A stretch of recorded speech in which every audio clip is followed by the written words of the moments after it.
Varun Tej, victory Venkatesh హీరోలుగా, Tamannaah Mehreen heroines గా Shri Venkateswara creations banner పై దిల్ రాజ్ నిర్మాణంలో రూపొందుతున్న చిత్రం F2. Fun and frustration tag line. Anil Ravipudi దర్శకుడు.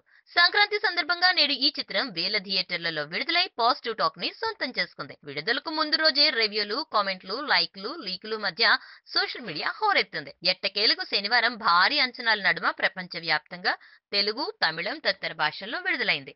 ఈ సినిమా చూసి బయటకొచ్చిన ప్రేక్షకుల నుంచి పాజిటివ్ టాక్ వినబడుతుంది. అయితే ఈ సినిమాపై మన క్రిటిక్ స్టార్ కత్తి మహేష్ స్పందించాడు. ఓకే, సినిమా బాగుంది అంటూ కత్తి మహేష్ తన మనసులో మాటను చెప్పుకొచ్చాడు.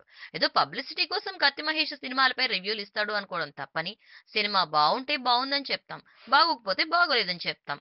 అంత మాత్రాన సినిమాలో నటించిన హీరో, హీరోయిన్, ఆర్టిస్టులను కించపరిచినట్లు కాదు కదా అని కత్తి మహేష్ అన్నారు. విక్టరీ వెంకటేష్, వరుణ్ తేజ్ సినిమాలో నటన చాలా బాగుందని, వరుణ్ తేజ్ గత చిత్రాలతో పోల్చుకుంటే ఈ చిత్రం పూర్తి విభిన్నంగా ఉందన్నాడు. మొత్తానికి కత్తి మహేష్ ఈ చిత్రానికి పాజిటివ్ రివ్యూ ఇచ్చినట్లు మనకు స్పష్టమవుతోంది.